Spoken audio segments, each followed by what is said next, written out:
Ito pala yung totoo, mga kaibigan. Kaugnay sa isyu ng di umano ay banta sa kay Sara Duterte o kung ano man yan na klaseng threat o kung ano man meron. Okay? Lumalabas po sa pagsusuri, pagbabantay, okay, ng Philippine National Police at ng NBI.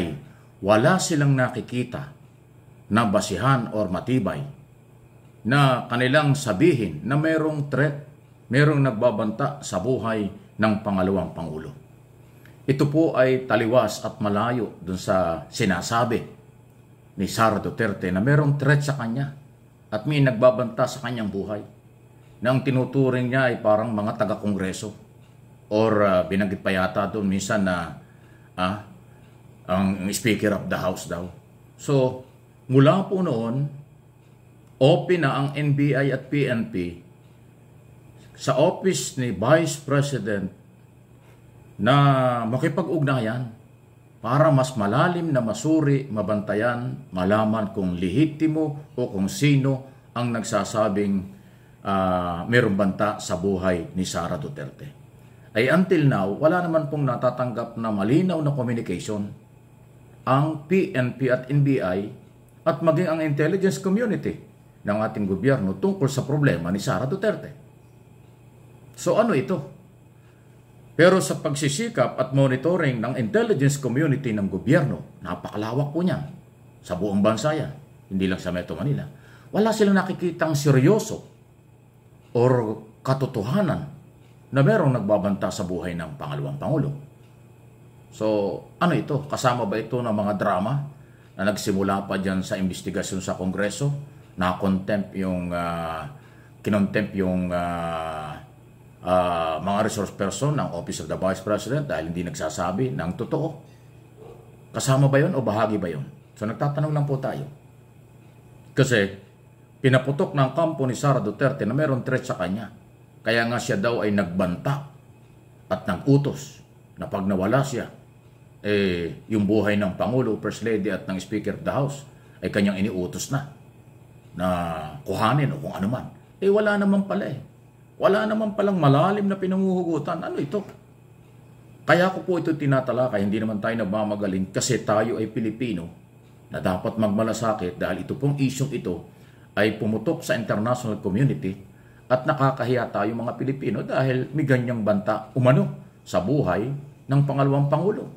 Pero obligasyon niya ng gobyerno na hanapin, imbestigahan, ay wala naman hong makita na lehitimo ng ganyang balita o istorya o threat sa pangalawang Pangulo ng bansa.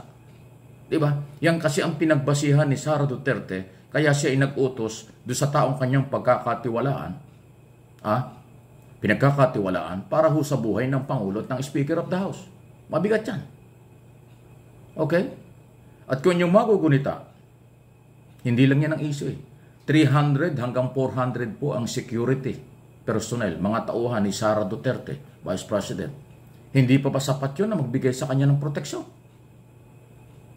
Ang hina naman ng kanyang mga security kung nalulusutan pa ng mga pagbabanta sa buhay ng pangalawang Pangulo kung totoo.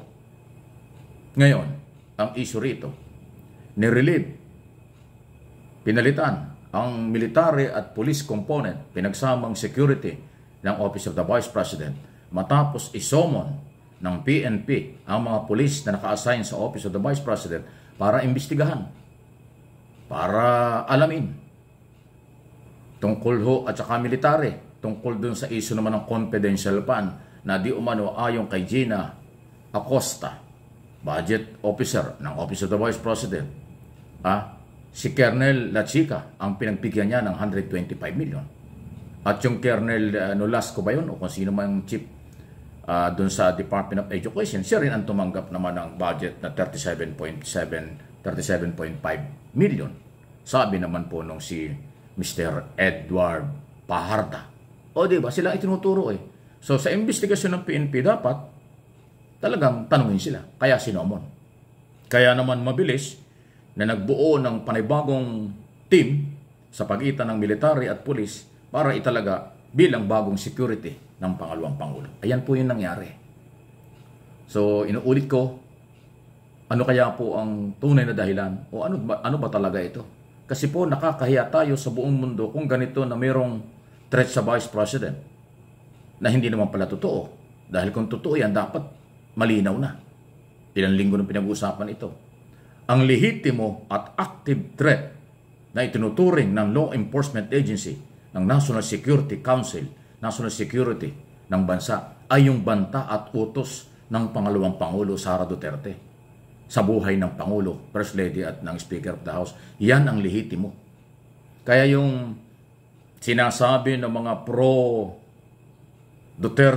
or mga DDS na nakakahiya daw sa international community ang ating bansa. Aba, palagay ko kayo ang kayahiya dahil kayo ang nagbabanta. Yung inyong kampo ang nagbanta sa buhay ng Pangulo. Pero ang ating Pangulo hindi kayahiya sa buong bansa, sa buong mundo dahil doon sa international community at international news, nasyak nga sila. Bakit pinagbantaan ng pangalawang Pangulo? Bilib nga sila sa leadership ni Pangulong Marcos dahil hindi siya masyadong naging emotional mag-react. Simple lang at nakatutok sa trabaho ang Pangulo. Yun ho yung magandang pinakita ng Pangulo sa international. Hindi siya kaagad-agad pumatol at hindi niya pinapatulan. Nakapokus sa trabaho. Pero ang nasira sa totoo lang ay yung pangalawang Pangulo. Only in the Philippines nagbanta sa buhay ng Pangulo ng bansa. At yun ang lumabas sa international community. Kaya yung nagsasabing mga vlogger, mga DDS, na tayo daw ay, ang Pangulong Marcos daw inapaya sa buong mundo. Naku, ang layo-layo naman po niyan. Bakit mapapaya ang Pangulo? Hindi naman nagbanta ang Pangulo. Wala naman hong ginagawang masama ang Pangulo sa inyo. Nagtatrabaho siya, di ba? Yung pangalawang Pangulo, ang tinatanong lang tungkol sa pera sa kanyang opisina kung paano ginamit, napipiko, nagagalit, nagwawala, nagmumura, nagutos pa, kunin ang buhay ng Pangulo, pinagbantaan ng Pangulo. Hindi ba yun ang kahiyahiya? Palagay ko, binabaliktad nyo. Baka maganda ang abutan dyan, kaya baliktad ng paliwanag ng mga vlogger na sarado ang isip, nakakampi nyo. Kaya nga hindi kayo makabuo ng people power eh.